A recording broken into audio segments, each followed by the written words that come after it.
We have been talking about form this week in art class, and so we decided we're going to make these cute little fairy houses because they also have form. Form is something that has a top, bottom, sides, something that you can walk all the way around.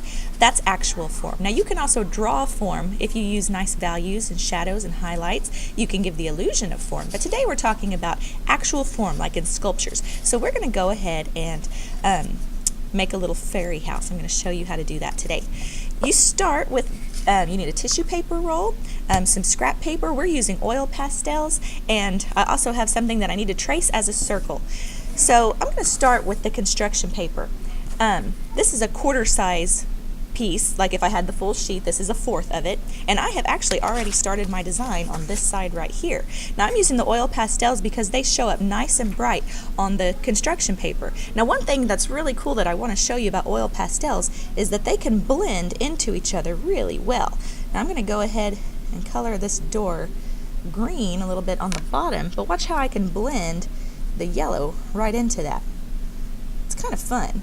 So there's a lot of experimenting that you can do whenever you use oil pastels, and I would recommend that you get brave and just try some new things.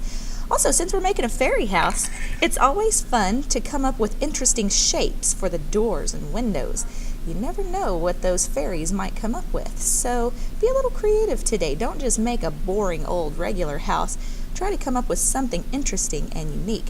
You can also think about what's growing on the ground around the bottom. I've added a few little flowers here that you can see. And you also want to think about the texture of the building. So that way you can, if it's bricks or is it wood, what's it made out of? So think about that as you're drawing your design. Now this is going to wrap around our tissue paper roll. So eventually if you want to test it out, you can wrap it around and just kind of get an idea of what it's really going to look like whenever you have it all put together. So we'll be using liquid glue to make that stick to that. Remember, you have to open your liquid glue like this.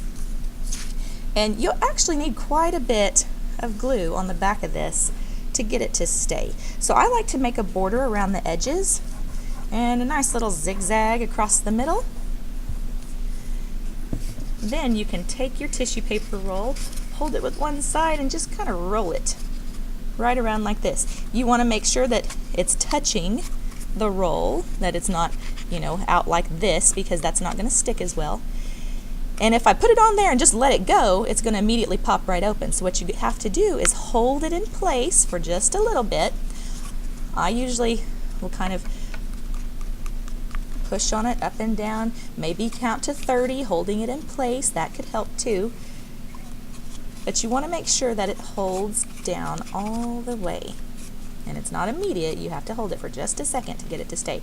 But I think mine's looking pretty good now. Okay, that's staying in place. Now, it should be even with the bottom on one side, and then the top you'll have a little bit of extra, and that's okay. We're going to take that and we're just going to go ahead and roll it in like this, because you really don't need it anymore, but that's also going to give us a little bit of a ledge to put some glue in just a minute. Okay, so that's the house part right there. That's pretty easy.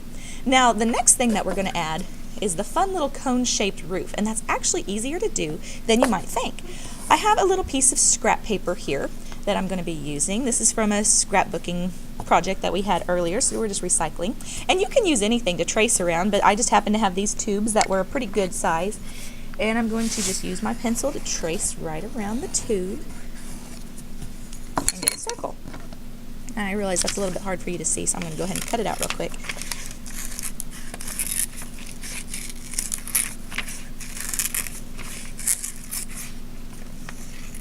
Alright, got a circle. Now, that's not finished. I need to make it turn into a cone shape. So here's a neat, easy way that you can do that. See, mine was wood pattern on one side and bark pattern on the other side. So I'll turn it to the wood so you can probably see that better.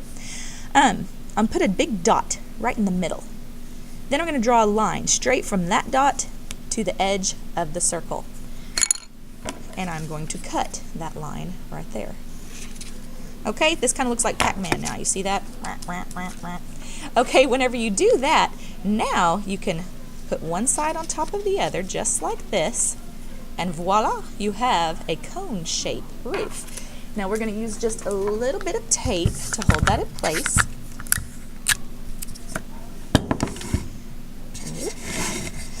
Back there. All right, so once I have it about where I want it, I put just a little bit of tape to hold that down. Okay, so I have my house, I have my roof. So now all I have to do is get this to attach to that. And that's easier than you think. We're just going to take our glue and put a layer of glue right along the top ledge there. Whoop.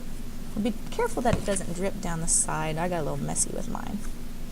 If you do, it's not a big deal. That's okay. Okay, and then you're going to just take your little cone and set it right on top of there. I like to match up the seams, you know, where they overlap there and they overlap there, just to keep all that kind of hidden on the back. Okay, now that's pretty much done, but let me go ahead and show you something because you might worry about this. This can come right off. You see that? If I turned it upside down and I shook it around, that roof is going to come right off. So what I need to do is place it on there, make sure the glue is touching up there at the top, and then just set it there and leave it alone. And that way it can dry. Once it dries, that's going to be stuck on there, perfect, and it's not going to be coming off. There is one more thing I'd like to show you that you can do with your little fairy house. See, that one's stuck on there real good. One more thing, if you want to, now you don't have to do this, but some people like for their door to open. So let me show you what to do if you want your door to open. You draw it on there first, go ahead and glue it down and everything, and then at the very end, just take your scissors and cut the side and top of your door so that it can open. And this will be the last thing you probably want to do. Okay, and then you want to make sure that it folds right along the area that you want it to. Okay, so there you go. Now you have a door that opens and closes. Now you'll have to kind of just tuck it back in place to get it to stay closed if you want to do that. Now some people don't want to make their door open, that's fine. All right, but let me tell you what we use these for. These little fairy houses are perfect size for you to open it up, put a tooth inside there, close the door. And whenever my son did it, the next morning when he opened the door, there was a dollar bill inside there. So that's a fun little way that you can use your fairy house whenever you get home.